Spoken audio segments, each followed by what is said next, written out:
आप सभी को प्रभु यीशु मसीह के नाम में जय मसीह। आशा है कि आप सभी बहुत ही अच्छे होंगे। तो आज का टॉपिक है पाप क्या है, पाप हमारे जीवन में कैसे प्रवेश करता है और पाप को हम किस तरह से अपने जीवन में जगह देते हैं, उन सब के बारे में हम बाइबल के वचन के अनुसार देखेंगे। तो पहला यूहन्ना 3:4, जो कोई पाप करता है वह व्यवस्था का विरोध करता है और पाप तो व्यवस्था का विरोध है। इसका अर्थ है, जब हम परमेश्वर के बताए हुए सही मार्ग को छोड़कर अपनी मनमानी करते हैं वही पाप कहलाता है। अगर कोई जानबूझकर झूठ बोलता है, नफरत करता है या धोखा देता है, यह पाप है। इन सब बातों में पाप का दूसरा है रोमियो 3:23, इसलिए कि सब ने पाप किया है और परमेश्वर की महिमा से रहित है। बाइबल बताती है कि कोई भी इंसान पूरी तरह परिपूर्ण नहीं है।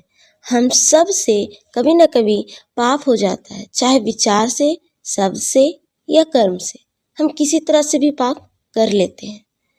कभी गुस्से में गलत बोल देना, ईर्ष्या करना, किसी को माफ़ न करना, ये सब पाप के उदाहरण हैं जो हमारे जीवन में आ जाती है और जिससे हमारे आत्मिक जीवन में बहुत ही प्रभाव पड़ता है।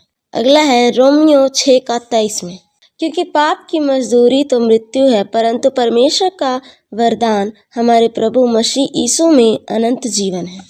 पाप हमें परमेश्वर से दूर कर देता है। ये शांति, आनंद और सही संबंध को तोड़ देता है। हमारा जो आत्मिक संबंध परमेश्वर के साथ वो टूट जाता है, क्योंकि पाप तो मृत्यु देता है। जैसे झूठ बोलने से रिश्ते टूट जाते हैं, वैसे ही पाप से आत्मिक जीवन में खालीपन आ जाता है। हम जितना पाप करेंगे हमारे अंदर खुद ब खुद एक खालीपन महसूस होने लगता है कि हमारे अंदर कुछ नहीं है। अगला है पहला यूहन्ना 1:9, यदि हम अपने पापों को मान ले तो वह हमारे पापों को क्षमा करने और हमें सब अधर्म से शुद्ध करने में विश्वास योग्य और धर्मी है। देखिए, परमेश्वर दयालु है।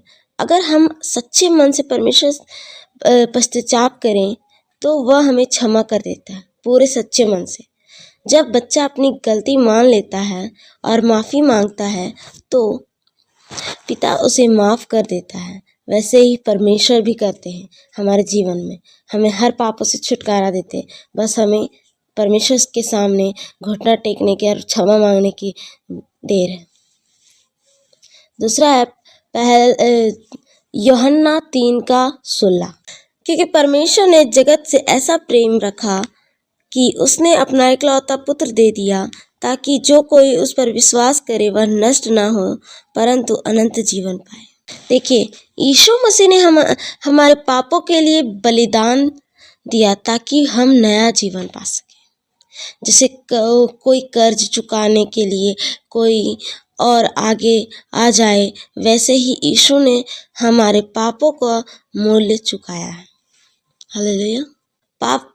देखिए, पाप करने से क्या होता है? पाप परमेश्वर की इच्छा के विरुद्ध है। अगर हम पाप करेंगे तो हम परमेश्वर के विरुद्ध जाते हैं। हमें परमेश्वर के अधीन रहना है ना। हर इंसान पापी है, हर एक इंसान पापी है। अपने जीवन में हर किसी न किसी ने कोई ना कोई तरह से पाप जरूर किया है। कोई ऐसा व्यक्ति नहीं है कि बोले कि मैंने पाप नहीं किया है। हर एक व्यक्ति के अंदर से गुस्सा, ईर्ष्या, हर एक अन्य प्रकार की बहुत सारी उनके अंदर त्रुटियां होती है जिनकी वजह से पाप कर लेते हैं।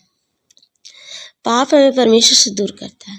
अगर हम कोई छोटा पाप करते हैं, परमेश्वर से क्षमा मांगे कि नहीं परमेश्वर मैं दोबारा ऐसा नहीं करूँगी या नहीं करूँगा, तो परमेश्वर हमें क्षमा कर देते। लेकिन हम उसे नज़रअंदाज करके और आगे बढ़ते जाए और पाप करते जाए तो हमारे जीवन में बहुत ही प्रभाव पड़ता है इस चीज़ का और हम परमेश्वर से दूर होने लगते हैं। यीशु मसीह में पापों की क्षमा है।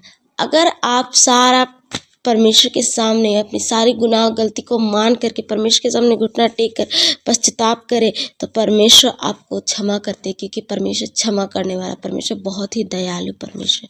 इसीलिए अपनी सारी गलतियों को मान करके परमेश्वर से क्षमा मांगे। हम धन्यवाद करते हैं आप सभी को। आशा है कि ये वचन आप सभी को अच्छा लगा हो और अपने पारिवारिक लोगों में इस वचन को ज़रूर शेयर करें और पाप करने से बचें। हम हर तरह से पाप करते हैं, अपनी आँखों से, अपनी बोली से, अपने व्यवहार से, हर तरीके से पाप करते हैं, लेकिन हमें बहुत ही सावधानी से रहना है और परमेश्वर के आने समय तक हमें पवित्र रहना है। आप सभी को जय मसीह।